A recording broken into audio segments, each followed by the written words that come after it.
Good morning, all of you.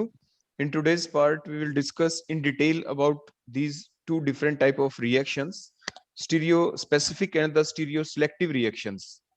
In reactions के अलावा भी और रिएक्शंस होती हैं, थोड़ा थोड़ा उनके बारे में भी आपको बताएंगे। तो सबसे पहले हम आपको ये बता दें कि आखिर आप रिएक्शन किसे कहते हैं। तो व्हाट इज ए रिएक्शन, और you can say the process आप किसे कहते हैं। तो reaction is said to occur when the old bond breaks and the new bonds formed. जब पुराने बॉन्ड टूट जाएं रिएक्टेंट के अंदर और फिर नए बॉन्ड बन जाएं, और फिर उसे आप प्रोडक्ट कहेंगे जो स्पीसी फाइनली बनती है। तो आप रिएक्शन को कुछ ऐसे भी कह सकते हैं कि reaction is said to occur when the reactants get converted into products through an intermediate. बीच में कोई इंटरमीडिएट बन भी सकता है, कोई ट्रांजिशन स्टेट भी बन सकती है, depending upon the mechanism of the reaction. फिर जो रिएक्शंस है वो डिफरेंट टाइप की हो सकती है। रिएक्शंस आपकी कीमो सिलेक्टिव रिएक्शंस भी हो सकती हैं।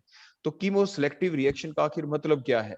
कीमो सिलेक्टिव रिएक्शन को डिटरमाइन करने के लिए, उसकी पहचान देखने के लिए, कई बार एग्जाम में मान लीजिए कोई रिएक्शन आपको दे दें और आपको ये कह दें कि आइडेंटिफाई द गिवन रिएक्शन, कि वो रिएक्शन कौन सी है।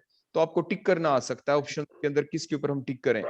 तो क्या होती है कीमो सिलेक्टिव रिएक्शन। तो उसके लिए सबसे पहली पहचान क्या है कि रिएक्टेंट को देखें, और रिएक्टेंट ऐसा होना चाहिए जिसके अंदर आपको एक से ज्यादा फंक्शनल ग्रुप दिखाई दें।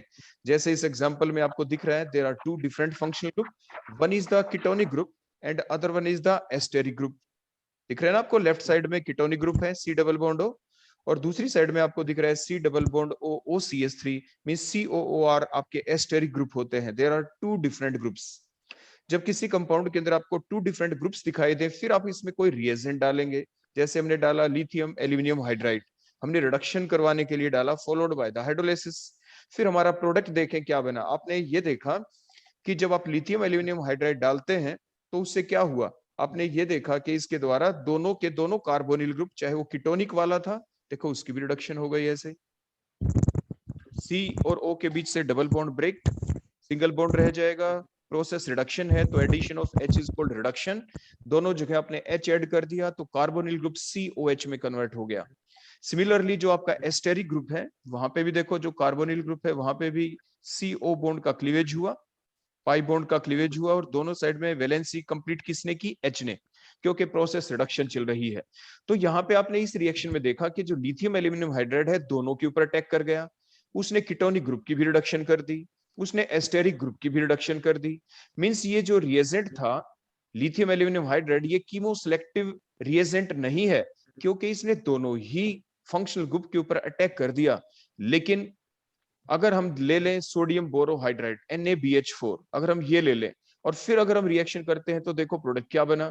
प्रोडक्ट कुछ ऐसा बना कि सिर्फ जो कीटोनिक ग्रुप था उसकी रिडक्शन हो गई, और जो एस्टेरिक ग्रुप के अंदर जो कार्बोनिल ग्रुप था उसकी रिडक्शन देखो नहीं हुई। तो means one of the functional group that is the ketonic group gate reduced, while the other functional group that is the esteric group, उसके ऊपर कोई भी असर नहीं हुआ। तो कीमोसेलेक्टिव रिएक्शन कैसी हुई। ऐसी रिएक्शंस को आप कीमोसेलेक्टिव रिएक्शन कहते हैं जिसमें एक फंक्शनल ग्रुप ही रिएक्शन के दौरान इन्वॉल्व हो, दूसरा फंक्शनल ग्रुप अनअफेक्टेड रहे, उसके ऊपर कोई भी फर्क ना आए। तो ऐसी रिएक्शन को आप क्या कहते हैं, chemoselective reaction. Means the reaction in which only one functional group is involved in the reaction while the other functional group of the same compound remain unaffected is called as the chemoselective reaction. As you can see in that particular reaction, the ketonic group get reduced into the alcoholic group while the esteric group remain unaffected when you add NaBH4. तो इसलिए NaBH4 वाली जो reaction है, देखो मैंने अभी नीचे लिख दिया कीमोसेलेक्टिव रिएक्शन। तो एग्जाम में पूछा जाए ऐसे दो रिएक्शन दे दी, एक तो लिथियम एल्यूमिनियम हाइड्राइड के साथ रिएक्शन हुई, एक सोडियम बोरोहाइड्राइड के साथ रिएक्शन हुई। तो आपको रिएक्शन सामने दिखाई देगी, आपको आइडेंटिफाई करना है कि कौन सी रिएक्शन कीमोसेलेक्टिव है और कौन सी कीमोसेलेक्टिव नहीं है। तो आपने क्या देखा, लिथियम एल्यूमिनियम हाइड्राइड वाली जो रिएक्शन थी जिसमें आपके दोनों के दोनों कार्बोनिल ग्रुप रिड्यूस हो गए थे, वो कीमोसेलेक्टिव रिएक्शन नहीं है। लेकिन जिसमें सोडियम बोरोहाइड्राइड आपने डाला, जिसमें कार्बोनिल ग्रुप कीटोनिक जो ग्रुप है उसकी तो रिडक्शन हो गई, लेकिन जो एस्टेरिक ग्रुप के अंदर CO ग्रुप था उसकी रिडक्शन नहीं हुई। So it is the chemoselective reaction. आ गई बेटा बात समझ में यहां तक। सर पाई बॉन्ड भी एक फंक्शनल ग्रुप कंसीडर किया जाता है। हाँ, जो आपके जो डबल बॉन्ड। जितने भी डबल बॉन्ड है, ट्रिपल बॉन्ड है, वो आपकी रिएक्टिव साइट है। फंक्शनल ग्रुप में तो कौन आते हैं आपके, fluorine, chlorine, bromine, iodine, all other are called as the functional group. लेकिन आप डबल और ट्रिपल बॉन्ड को फंक्शनल ग्रुप नहीं कहते, but they are reactive site, क्योंकि इनके अंदर पाई बॉन्ड होता है। Pi bond is a weak bond, sigma bond is a stronger bond. तो यहाँ पर भी आपने देखा इन दोनों कार्बोनिल ग्रुप के अंदर जो क्लीवेज हुआ था, सिग्मा बॉन्ड रिमेन अनअफेक्टेड और पाई बॉन्ड का ही क्लीवेज हुआ था, क्योंकि ये पार्शियल रिडक्शन थी। ये दोनों की दोनों, चाहे लिथियम एल्यूमिनियम हाइड्रेट आपने लिया हो या सोडियम बोरोहाइड्रेट आपने लिया हो, ये आप जरूर ध्यान रखेंगे, दोनों ने कैसी रिडक्शन की है, पार्शियल रिडक्शन। दोनों में से किसी ने भी कंप्लीट रिडक्शन नहीं की। कंप्लीट रिडक्शन का मतलब क्या होता कि सी और ओ के बीच जो दोनों बॉन्ड हैं, सिग्मा पाई, दोनों के दोनों बॉन्ड का अगर क्लीवेज हो जाता तो वो कहलाती आपकी कंप्लीट रिडक्शन। तो ये थी आपकी partial reduction in both of the cases, ये भी आप जरूर ध्यान रखेंगे। ठीक है बेटा, आ गया समझ में? सर MnO2 जैसे अलाइलिक और पेंटाइलिक अल्कोहल के ऑक्सीडेशन में काम अभी आता है, तो सर आगे वो भी और कीमोफिलिक। अभी और एग्जाम्पल हम ले रहे हैं। जब हमारे सारे एग्जाम्पल हम ले लें, उसके बाद जो एग्जाम्पल आप बोलेंगे वो भी हम स्क्रीन के ऊपर लिख देंगे और अकॉर्डिंगली उसका जवाब दे देंगे हम। अभी फिलहाल जो एग्जाम्पल हमने सामने लिखा है, आप इसमें कोई डाउट हो तो आप बताएं। उसके बाद आप वाले एग्जाम्पल, हम ये 3-4 डेफिनेशन है वो बता दें, उसके बाद आपके पास पूरा टाइम होगा। आप जो जो एग्जाम्पल बोलेंगे सारे के सारे हम लिखते चले जाएंगे। इसके बाद नेक्स्ट हम लेते हैं रीजियो सिलेक्टिव रिएक्शन। आप सारी रिएक्शन को लिखते चले जाना, फिर जो एग्जाम्पल आप बोलेंगे उसके बारे में भी हम आपसे पूछेंगे कि बताओ ये कीमो सिलेक्टिव है या रीजियो सिलेक्टिव रिएक्शन है, वो कैसी रिएक्शन है। हमारा आज का टॉपिक स्पेसिफाई करने के लिए है कि कीमो सिलेक्टिव किसे कहेंगे, रीजियो सिलेक्टिव किसे, स्टीरियो सिलेक्टिव किसे, स्टीरियो स्पेसिफिक रिएक्शन आप किसे कहेंगे। तो नेक्स्ट हमारा आ जाता है रीजियो सिलेक्टिव रिएक्शन, जिसमें रीजन देखा जाएगा। रीजन मींस अटैक कहां पर हो। जैसे फॉर एग्जांपल, अगर हमारे पास कोई एल्कीन है, अनसिमेट्रिकल एल्कीन है, जैसे आपने यहाँ पे देखा, जो भी आप बात कर रहे थे कि सर जो डबल बॉन्ड है, आपके ट्रिपल बॉन्ड है, क्या वो फंक्शनल ग्रुप है या नहीं। Double triple bond functional group का काम नहीं करता, लेकिन ये रिएक्टिव साइट है, क्योंकि इसके अंदर एक वीकर बॉन्ड आ गया है, that is the pi bond, क्योंकि वो साइडवेज ओवरलैपिंग से बना हुआ बॉन्ड होता है। तो आपने प्रोपीन ली और प्रोपीन के अंदर आपने क्या डाला, HBr। जब आपने HBr डाला, आपकी रिएक्शन चली, आपके दो प्रोडक्ट यहाँ पे बन सकते हैं। There is the possibility of the formation of the two product, क्योंकि एल्कीन के बारे में ये तो आप जानते ही हैं कि यहाँ पे जो पाई इलेक्ट्रॉन क्लाउड है, पाई इलेक्ट्रॉन नेगेटिव चार्ज जो डेंसिटी है, that is present in between the two same carbon atom. तो इसीलिए यहाँ पे हाई पाई इलेक्ट्रॉन डेंसिटी होने की वजह से पहली स्टेप में अटैक तो इलेक्ट्रोफाइल ही करेगा, रिएक्शन तो ये इलेक्ट्रोफिलिक ही होगी। डबल बॉन्ड है तो एडिशन होगा, तो इलेक्ट्रोफिलिक एडिशन रिएक्शन ये चलिए, आपने देखा किसी एक कार्बन के ऊपर H ऐड करना है, किसी दूसरे कार्बन पे Br। आपने इस पहले प्रोडक्ट में देखा हमने क्या किया कि आपके जो टर्मिनल कार्बन है CH2, उसके ऊपर तो हमने H पॉजिटिव ऐड कर दिया और दूसरे के ऊपर क्या ऐड किया, Br। That is the one of the product. Second product आपका ये बन गया, जिसमें क्या हुआ, Br कहां पे ऐड हुआ है, टर्मिनल कार्बन के ऊपर, और H पॉजिटिव उससे नेक्स्ट कार्बन के ऊपर। तो मींस दोनों के दोनों डबली बॉन्डेड कार्बन एटम के बीच में जो डबल बॉन्ड था, जो पाई बॉन्ड था, उसका क्लीवेज होता है, और वहां पे दोनों कार्बन की एक एक वैलेंसी कम हुई। तो वैलेंसी पूरी कैसे हुई, बाय द एडिशन रिएक्शन। एक कार्बन पे H ऐड कर दिया आपने, दूसरे कार्बन पे Br। लेकिन उनके एडिशन के तरीके दो हो सकते हैं, रीजन दो हो सकते हैं। There are the two different region. मैंने आपको फिर से बताया कि जो एल्कीन है ये कौन सी रिएक्शन दिखाते हैं, they show the electrophilic addition reaction. पहली स्टेप में इलेक्ट्रोफाइल अटैक करेगा, इलेक्ट्रोफाइल यहाँ पे H पॉजिटिव है, देखो H पॉजिटिव कहां पे अटैक करे, हो सकता है पहली स्टेप के अंदर जो इलेक्ट्रोफाइल है, देखो टर्मिनल कार्बन पे अटैक कर देता, देखो ऐसे। अगर इस टर्मिनल कार्बन पे अटैक कर देता तो देखो आपका इंटरमीडिएट क्या बनता, आपका इंटरमीडिएट देखो ये बन जाता CH3, क्योंकि पाई इलेक्ट्रॉन देखो दूसरी डायरेक्शन में ऐसे शिफ्ट हो जाएंगे। तो क्या बना CH3, ये CH, ये सिंगल बॉन्ड, ये CH2, और यहाँ पे आपका क्या लग गया, बोलो H। अगर इसको इकट्ठा लिख के दिखाना चाहे तो CH3 लिख देंगे, और नेक्स्ट कार्बन के ऊपर बोलो कैसा चार्ज आ गया, यहाँ पे देखो नेगेटिव चार्ज। क्लियर हो गया इतना? ये मैंने एरो ठीक दिखाया है गलत, जल्दी बताओ, मैंने जानबूझ के दिखाया ऐसे, बताओ बेटा। ये मैंने जानबूझ के गलत दिखाया कि आप बोलेंगे और मुझे बताएंगे कि सर आपने अभी तो बताया इलेक्ट्रोफिलिक रिएक्शन चल रही है, तो इलेक्ट्रोफाइल को इलेक्ट्रॉन दिए जाते हैं, इलेक्ट्रोफाइल की तरफ इलेक्ट्रॉन कैसे जाएंगे बेटा, दोनों के दोनों पाई इलेक्ट्रॉन्स को देखो मूव करना था, देखो इस टर्मिनल कार्बन की तरफ, और फिर वो इलेक्ट्रॉन दिए जाते H पॉजिटिव को, और ऐसा देने से फिर जो इंटरमीडिएट बनता, देखो वो आपका ये बन जाता, देखो ऐसे CH3 single bond CH single bond ये CH3, और ये कार्बोकेटाइन, देखो ये कार्बोकेटाइन जनरेट हो जाता। अगर हम अटैक करते हैं इससे रिवर्स डायरेक्शन में, देखो अगर मैं दिखाता, देखो इसी टाइप से HBr, देखो H पॉजिटिव है, ये Br नेगेटिव, मींस ऑपोजिट कैसे, मैं डॉट डॉट से दिखा दूं, देखो इधर ये इलेक्ट्रॉन शिफ्ट हो जाते हैं मिड कार्बन की तरफ और फिर ये इलेक्ट्रॉन दे दिए जाते हैं H पॉजिटिव को। फिर कार्बोकेटाइन कौन सा बनता, देखो ये इस टाइप से इंटरमीडिएट बन जाता CH3, सिंगल बॉन्ड देखो यहाँ पे CH2 और ये सिंगल बॉन्ड ये CH2 और इसके ऊपर आ गया पॉजिटिव चार्ज, बन गए ना दो दो कार्बोकेटाइन।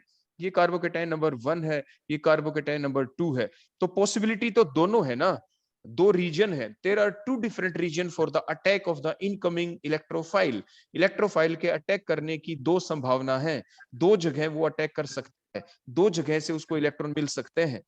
दोनों के दोनों कार्बन जिनके बीच में डबल बॉन्ड है, किसी भी एक जगह के ऊपर इलेक्ट्रोफाइल जाके अटैक कर सकता है। दोनों पॉसिबिलिटी मैंने आपके सामने ड्रा कर की। तो उसके बाद जो इंटरमीडिएट कार्बोकेटाइन बना वो दो बने, बोलो कौन कौन से बने, एक तो स्ट्रक्चर नंबर 1 वाला बना, उसे जो स्ट्रक्चर नंबर 1 वाला है बोलो कौन सा कार्बोकेटाइन है, that is the secondary carbocation. Secondary carbon. अगर आप दूसरे को देखेंगे तो बोलो कौन सा कार्बोकेटाइन है, that is the primary carbocation. Primary carbon. तो आप ये बताओ यहाँ पे रीजन की पॉसिबिलिटी थी या नहीं थी, यहाँ पे रीजन की देखो पॉसिबिलिटी थी, यहाँ पे डिफरेंट डिफरेंट देखो रीजन थे। एक सेकेंड देखो स्लाइड को दोबारा लगा दें, हाँ देखो दो डिफरेंट रीजन थे जहां पे ये अटैक हुआ था। तो इसलिए कार्बोकेटाइन जो आपके सामने बने, एक प्राइमरी और एक सेकेंडरी, तो इसी के बेसिस के ऊपर, क्योंकि सेकेंडरी कार्बोकेटाइन ज्यादा स्टेबल होता है और प्राइमरी आपका कम स्टेबल होता है, इसलिए प्राइमरी कार्बोकेटाइन की वजह से फाइनली जो प्रोडक्ट बनेगा, आप देखो मैं अटैक करते हुए दिखा रहा हूँ, ये Br नेगेटिव, देखो उसने अटैक किया कार्बोकेटाइन को, देखो ऐसे इलेक्ट्रॉन दिए। ऐसे ही दूसरे केस के अंदर जो Br नेगेटिव है उसने अटैक किया, देखो इसके ऊपर, बन गए ना दोनों प्रोडक्ट। प्रोडक्ट दोनों ही बनने हैं, प्रोडक्ट दोनों के दोनों बनेंगे, लेकिन बात ये कि कौन ज्यादा अमाउंट में बनेगा, कौन कम अमाउंट में बनेगा, कौन मेजर प्रोडक्ट होगा, कौन माइनर प्रोडक्ट होगा। यहाँ पे दो डिफरेंट रीजन थे, यही तो डेफिनेशन बन गई अब इसकी रिजियो सिलेक्टिव रिएक्शन की। रीजन को देखना है कि the reaction in which reactant gives two different product with the same reagent. Reagent तो सेम है ना, रिएजेंट तो HBr ही था ना, लेकिन अटैक करने की पॉसिबिलिटी अलग अलग हो गई ना, अलग अलग रीजन के ऊपर अटैक हुआ। तो इसलिए तो हमने डेफिनेशन में लिखा कि the reaction in which a reactant gives two different products with the same reagent means the reaction is selective to only in one direction, or the region of the reactant molecule is called as the regioselective reaction। उसे आप क्या कहते हैं, regioselective reaction कहते हैं। आगे बेटा बात समझ में, रिएक्टेंट एक ही होगा Yes. और उसके ऊपर अटैक करने की संभावना दो दिखाई दे और इस टाइप से प्रोडक्ट बनते हुए दिखाई दे, और फिर पूछ लिया जाए बताओ कैसी रिएक्शन है ये कीमोसेलेक्टिव रिएक्शन है या रीजियो सेलेक्टिव है। इसको कीमोसेलेक्टिव तो कह नहीं सकते क्योंकि इसमें दो अलग अलग फंक्शनल ग्रुप तो है नहीं। कीमोसेलेक्टिव को देखने के लिए तो आपके एक ही रिएक्टेंट के अंदर दो अलग अलग फंक्शनल ग्रुप होने चाहिए थे, तो एक के ऊपर रिएक्शन हो जाती दूसरे पे ना होती, तो होता वो कीमोसेलेक्टिव। ऐसा तो इसमें नहीं है, इसमें तो दो अलग अलग रीजन है, अटैकिंग स्पीसी ने दो अलग अलग जगह दो अलग अलग तरीके से अटैक किया, so it is an example of regioselective reaction. ठीक हो गया, आगे बेटा बात समझ में। ऐसे ही अगर हम अब दूसरा एग्जांपल ले लेते हैं, देखो इसको मैं क्लियर कर देता हूं जो मैंने लिखा। आपने अब दूसरा एग्जांपल जो हम लेंगे, इसमें हमने क्या किया, हम फ्री रेडिकल मैकेनिज्म वाला दूसरा एग्जांपल लेते हैं यहाँ पे, कि अगर सेम रिएक्शन देखो हम करें, वही प्रोपीन, लेकिन HBr ही डाला हमने, लेकिन HBr डाला लेकिन दो प्रोडक्ट बने। कौन कौन से दो प्रोडक्ट बने, वही दो प्रोडक्ट बने, एक तो 2 ब्रोमोप्रोपेन और दूसरा बोलो कौन बना, 1 ब्रोमोप्रोपेन वाला। लेकिन अब की बार 1 ब्रोमो वाला मेजर प्रोडक्ट है और 2 ब्रोमो वाला क्या है, माइनर प्रोडक्ट है। आपने पढ़े थे ना दो rule, one is the Markovnikov's rule, other one is the anti Markovnikov's rule, पढ़ा था ना आपने। तो मार्कोनिकोव्स रूल क्या था, ऊपर आप देखें ऊपर वाले एग्जांपल में, मार्कोनिकोव्स रूल ने ये स्टेट किया था, ऐसा कहा था कि the negative part of the unsymmetrical addendum, आप ऊपर वाली रिएक्शन को देखें पहले, उसके अंदर जो एडेंडम है जो ऐड होगा, कौन होगा ऐड, HBr, वो सिमेट्रिकल है या अनसिमेट्रिकल, अनसिमेट्रिकल है क्योंकि HBr में एक H है एक Br है। तो जो अनसिमेट्रिकल एडेंडम है उसका नेगेटिव पार्ट जो Br था वो किसके ऊपर अटैच होगा, will attach to that doubly bonded carbon atom which contain, बोलो क्या, least number of H atom. तो ऊपर वाले में देखे जो मेजर जो प्रोडक्ट बना वो मार्कोनिकोव्स रूल की स्टेटमेंट के अनुसार बना था कि the it states that the negative part of the unsymmetrical addendum will attach to that doubly bonded carbon atom which contain least number of H atom, जिसके ऊपर कम से कम H थे उसी के ऊपर नेगेटिव पार्ट अटैच हुआ था। अब नेक्स्ट जो एग्जांपल हम ले रहे हैं इसी रिजियो सिलेक्टिव रिएक्शन को एक्सप्लेन करने के लिए, वो हम यूज करेंगे via anti Markovnikov's rule. Anti Markovnikov's rule चलाने के लिए क्या जरूरी था बताओ? HBr भी ठीक है, परोक्साइड लेना जरूरी, और उसके साथ साथ लाइट का होना जरूरी है। तो उसके बाद ये प्रोडक्ट बने, और आपने देखा, बोलो मेजर प्रोडक्ट कौन होगा? बोलो क्या देखा आपने इसमें? क्या कहता था anti-MR? The negative part of the addendum will attach to that doubly bonded carbon atom which contain more number of H atom, जिसके ऊपर क्या हो? ज्यादा आपके क्या हो? H एटम हो। तो इसीलिए आपका मेजर प्रोडक्ट बना, ये माइनर प्रोडक्ट बना। एल्काइल हैलाइड वाले चैप्टर में दोनों के मैकेनिज्म भी एक्सप्लेन किए जाते हैं। तो ये थी रिजियो सिलेक्टिव रिएक्शन, जहां पे रिएजेंट के अटैक करने की पॉसिबिलिटी दो हो, दो अलग अलग हो, दो प्रोडक्ट बन जाए, तो उसको कहते हैं रिजियो सिलेक्टिव रिएक्शन। अब हम चलते अपने अगले पार्ट के ऊपर, stereo selective reaction. Stereo selective, जिसमें आपके पास क्या होंगे? एक स्पेसिफिक रिएक्टेंट होगा और वो स्पेसिफिक ही प्रोडक्ट देगा। ऐसा नहीं कि प्रोडक्ट एक से ज्यादा बन जाएंगे। एक रिएक्टेंट एक ही प्रोडक्ट बने, स्पेसिफाइड प्रोडक्ट बने। जैसे आपने पढ़ा है स्टीरियो केमिस्ट्री में, कोई सिस आइसोमर होता है, कोई ट्रांस आइसोमर होता है। तो अगर सिस ले लें, देखो एक ही कंपाउंड, मोलिकुलर फार्मूला सेम, लेकिन उसके दो आइसोमर हो सकते हैं, कोई एक सिस हो जाए, कोई आपका ट्रांस हो जाए। या एक कंपाउंड ऐसा ले लो जिसकी आर कॉन्फ़िगरेशन है, दूसरे की एस कॉन्फ़िगरेशन है, लेकिन आइसोमर होने चाहिए, मोलिकुलर फार्मूला सेम होना चाहिए। तो मींस कैसा कंपाउंड लो? दो कंपाउंड लें, कैसे लें? दोनों आइसोमेरिक होने चाहिए। दोनों कैसे होने चाहिए बोलो? आइसोमेरिक। फॉर एग्जांपल आपके सामने आपने देखा, टोटल कार्बन गिने, बोलो बेटा कितने कार्बन इसमें? 1 2 3 4, 4 कार्बन है। और दूसरे कार्बन पे मैंने आयोडीन लगा दिया, तो बोलो नाम क्या होगा इसका? 2 आयोडोब्यूटेन। जैसे कि मैंने लिख भी दिया है, ये 2 आयोडोब्यूटेन। अब इसके अंदर देखो हमने क्या डाला, इसमें हमने डाल दिया बेस। अब जो बेस डाला, अब इस बेस के अटैक करने की पॉसिबिलिटी अलग अलग है।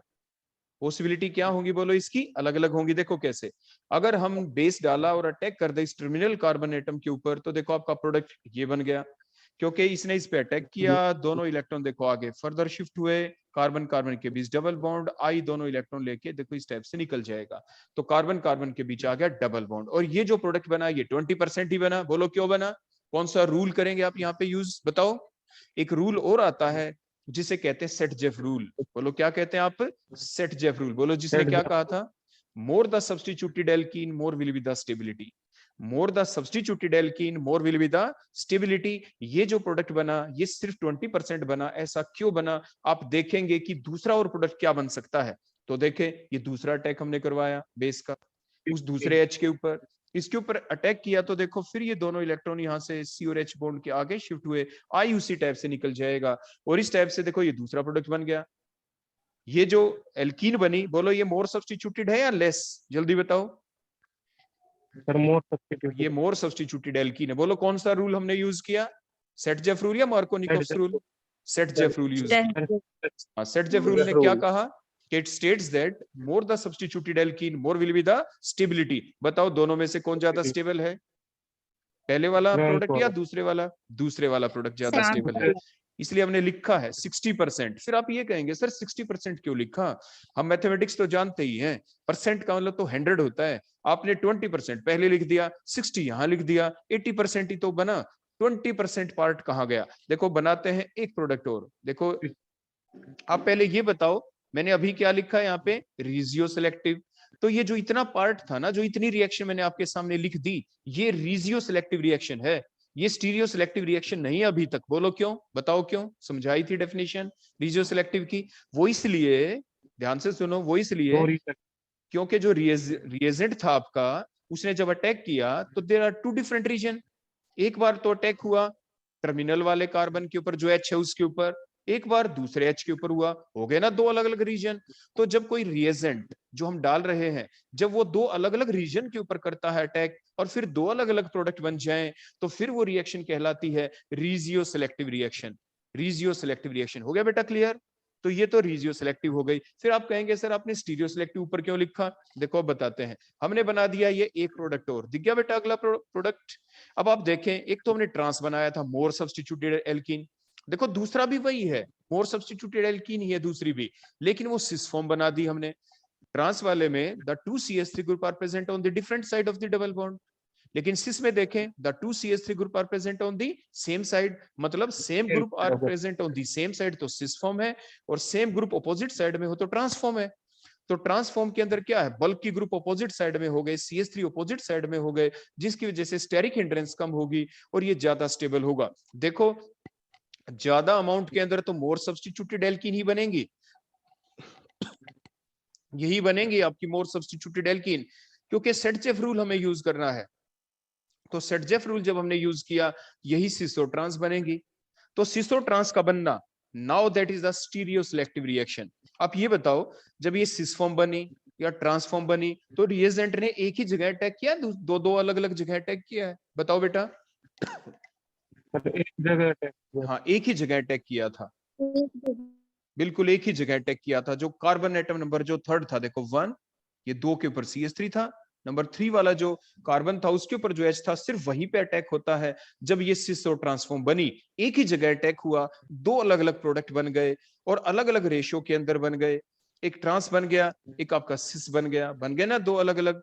बोलो कितने प्रोडक्ट बन गए, बोलो आपके, एक सिस और एक ट्रांस बन गए ना दो अलग अलग। तो मीन्स इसके अंदर मेजर प्रोडक्ट कौन बना, आपका 60% ट्रांसफॉर्म है और आपकी सिस फॉर्म आपकी कम अमाउंट के अंदर बनी है।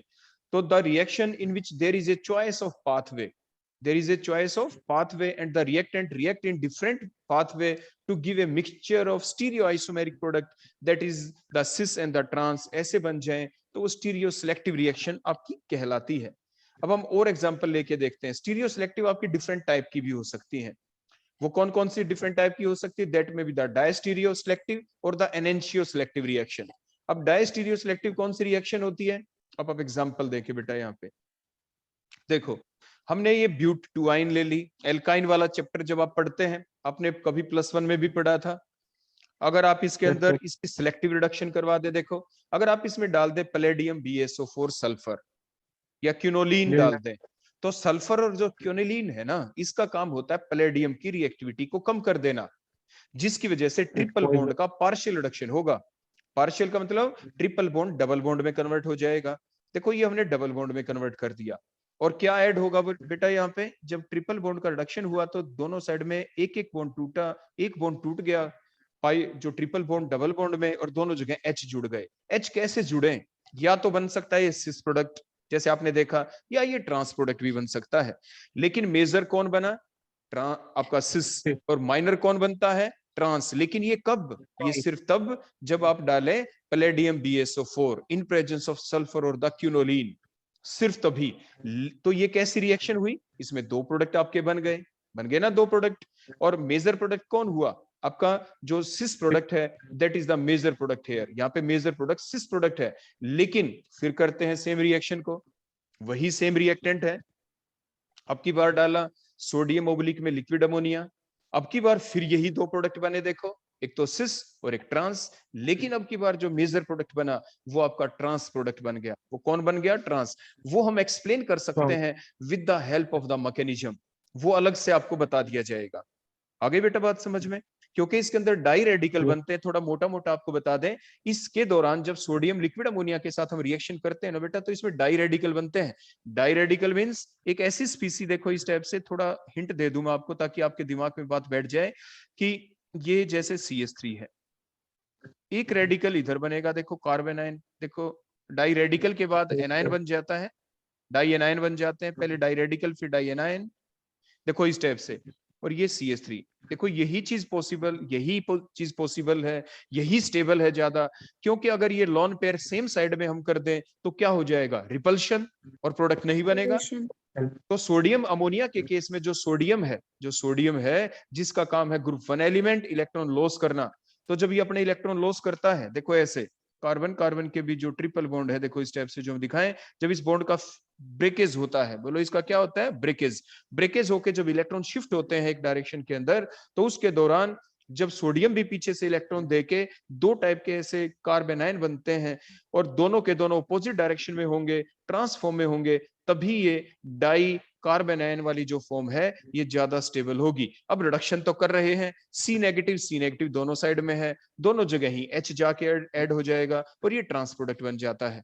तो ये मैकेनिज्म के दौरान आपको आगे अच्छे से एक्सप्लेन करवा दिया जाएगा। बिर्च रिडक्शन कहते हैं आप उसे, हम आपको याद दिला दें, उस रिडक्शन को बोलो आप क्या कहेंगे आगे जाके, बिर्च रिडक्शन। जो ये मैकेनिज्म हम आपको बता रहे हैं अलग से बताया जाएगा। तो आपने देखा ना यहाँ पे कि ये थी डायस्टीरियो सिलेक्टिव रिएक्शन, क्योंकि इसके दौरान दो आइसोमर बने, दो स्टेरियो डायस्टीरियो आइसोमर्स बने, एक सिस बना, एक ट्रांसफॉर्म बनी। Out of these two, one is the major, other one is the minor one. अब हम इसके बाद देखते हैं, ये थी स्टीरियो सिलेक्टिव रिएक्शन। बेटा कौन सी रिएक्शन थी ये, स्टीरियो सिलेक्टिव। दोनों की दोनों दो एग्जांपल हैं स्टीरियो सिलेक्टिव रिएक्शन के। इसके बाद हम आगे चलते हैं, अगला एग्जांपल, अगली type, that is the enantioselective reaction. अब देखो इसमें क्या हुआ, हमने पायरविक एसिड ले लिया। देखो जो एसिटिक एसिड होता है CH3COOH, अगर उसमें एक कार्बोनिल ग्रुप एक्स्ट्रा डाल दें, देखो ये एक्स्ट्रा डाल दिया हमने कार्बोनिल ग्रुप, देखो ये, नहीं तो अगर हम इसको छुपो लें, जिसके ऊपर मैंने रेड कलर से दिखा, अगर आप इसको छुपो ले तो बचा हुआ कौन था, CH3COH, एसिटिक एसिड था। अगर एसिटिक एसिड के अंदर एक और कार्बोनिल ग्रुप लगा दे तो उसे पायरविक एसिड कहते हैं। उसे आप बेटा क्या कहते हो, पायरविक एसिड। आप में से वो सभी बच्चे जिसके पास मेडिकल साइड थी +1 +2 में, वो तो जानते भी होंगे, एक प्रोसेस होती है ग्लाइकोलाइसिस। उस ग्लाइकोलाइसिस प्रोसेस के दौरान जो एंड प्रोडक्ट आपका बनता था वो कोई और नहीं, वो यही बनता था। बोलो क्या बनता था, पायरविक एसिड, जो फर्दर क्रेब साइकिल के अंदर आप यूटिलाइज कर लेते थे। तो ये पायरविक एसिड हमने लिया और इसकी हम कर रहे हैं, बोलो क्या, हाइड्रोजनेशन। H2 लिखा, सो कॉल्ड हाइड्रोजनेशन। अगर हम NaBH4 लिथियम एल्यूमिनियम हाइड्राइड लिखते जो H प्रोवाइड करता तो आप उसे रिडक्शन कहते। हाइड्रोजनेशन करवा रहे हैं in the presence of the enzyme, that enzyme is lactic acid dehydrogenase. और उसके बाद हमारा प्रोडक्ट दो बने, देखो ये दो बने, दोनों के दोनों लैक्टिक एसिड है, दोनों एक दूसरे की बोलो क्या होंगे, आइसोमर है, एनेंशियोमर है दोनों। बोलो दोनों आपस में क्या होंगे, एक दूसरे के एनेंशियोमर्स होंगे। दोनों क्या होंगे बेटा, एनेंशियोमर। एनेंशियोमर को अच्छे से ड्रा करने के लिए, अब देखो मैंने जानबूझ के ऐसे ड्रा किया। अब देखो मैं इसको क्या शो कर सकता हूं, मैं ऐसे करूंगा, जिधर मैंने CH3 लिखा उधर देखो मैंने COOH कर दिया, देखो कर दिया ना बेटा। और दूसरी साइड में देखो मैंने CH3 कर दिया। हो गई ना अभी एक दूसरे की, देखो बेटा मिरर इमेज बन गई ना, मिरर इमेज एक दूसरे की। सो दीज, और इन दोनों के अंदर एक कायरल कार्बोनेटम भी है, देखो बीच में देयर इज ए कायरल कार्बोनेटम। हो गया कायरल कार्बोनेटम। तो ऐसे pair of compound which are mirror image of each other, which forms a non superimposable mirror image of each other, having the chiral carbonatum, एक कायरल कार्बोनेटम भी हो तो आप इन्हें एनेंशियोमर्स कहते हैं। तो दो एनेंशियो, आपके एनेंशियोमर्स बन गए। इनमें से एक डेक्स्ट्रो रोटेटरी होगा, एक लिवियो रोटेटरी होगा। तो ये पाया गया एक्सपेरिमेंटल डाटा के बेसिस के ऊपर के जो डेक्स्ट्रो रोटेटरी वाला है that is the major one, और जो लिवियो रोटेटरी वाला है that is the minor one. ऐसा पाया गया कि ये बन गया। तो जब एक मेजर प्रोडक्ट बने, एक माइनर प्रोडक्ट बने, तो आप उन्हें कहते हैं स्टीरियो सिलेक्टिव रिएक्शन। और ये कौन सी स्टीरियो सिलेक्टिव रिएक्शन है, क्योंकि इनमें एनेंशियोमर्स बने, so called as the enantioselective reactions. तो आपने देखा स्टीरियो सिलेक्टिव रिएक्शन दो टाइप की हो सकती हैं। बोलो बेटा कौन कौन सी थी, एक तो डायस्टीरियो सिलेक्टिव रिएक्शन, जिसमें आपके डायस्टीरियोमर्स बन जाएं या सिस ट्रांस आइसोमर बन जाएं, और उन दोनों में से एक मेजर हो दूसरा माइनर हो। या एनेंशियो सिलेक्टिव रिएक्शन, जिसमें एक ही रिएक्टेंट हो, रिएक्शन चलने के बाद दो फॉर्म बने, एक आपका डेक्स्ट्रो रोटेटरी हो, एक लिवियो रोटेटरी हो, उनमें से एक मेजर हो, एक माइनर फॉर्म बने, तो आप उसे एनेंशियो सिलेक्टिव रिएक्शन कह देते हैं।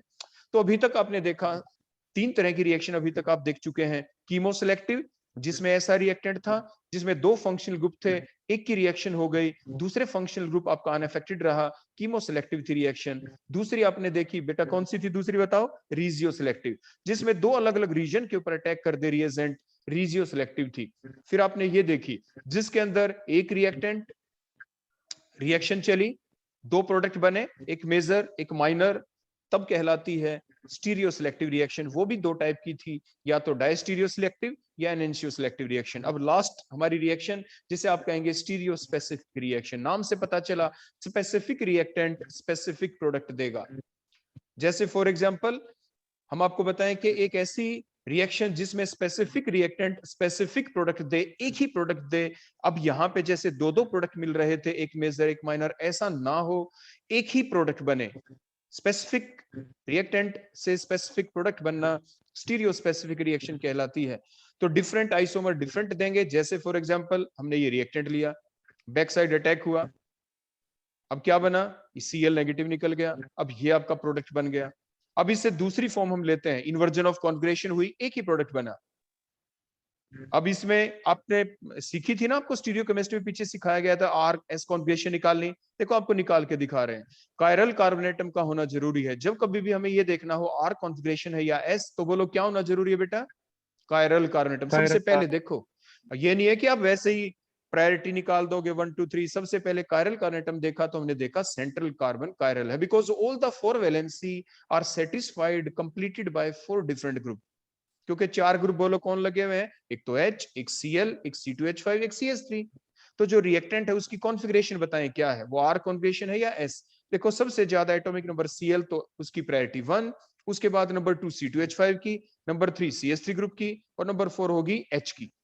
फिर क्या रूल था? ये फ्लाइंग वेज फार्मूला मैंने आपके सामने लिखा है। फ्लाइंग वेज फार्मूले से कैसे आर एस कॉन्फिगरेशन निकालते हैं ये आपको सिखाया गया था, ऑफलाइन क्लास में भी सिखाया गया था आपको। तो बताओ क्या करें? लोएस्ट प्रायोरिटी ग्रुप को हाइड कर दो। देखो मैंने छुपा दिया, छुप गया ना हाइड। देखो मैंने हाइड कर दिया, एच को लोएस्ट प्रायोरिटी ग्रुप था। फिर अपनी आई को रोटेट करें फ्रॉम प्रायोरिटी 1 से 2 की तरफ। रोटेट किया तो बोलो कॉन्फिगरेशन कैसी निकली? क्लॉकवाइज या एंटी क्लॉकवाइज? Anti clockwise. तो एंटी क्लॉकवाइज तो बोलो आंसर क्या आना चाहिए? एस। एस आना चाहिए।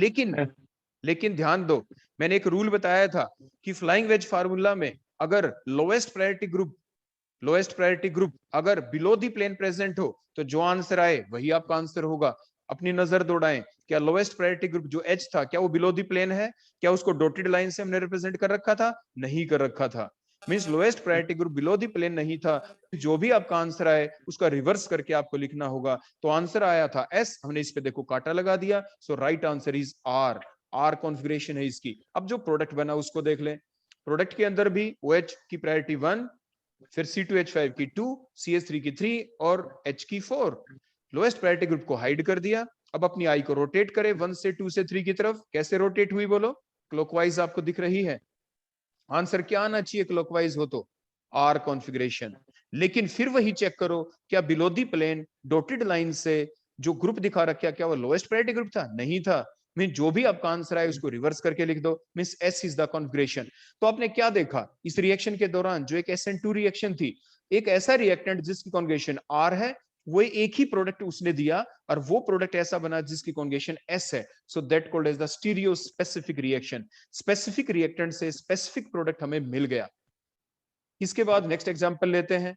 देखो ध्यान से, हमारे पास है मैलिक एसिड। सिस आइसोमर है मैलिक एसिड।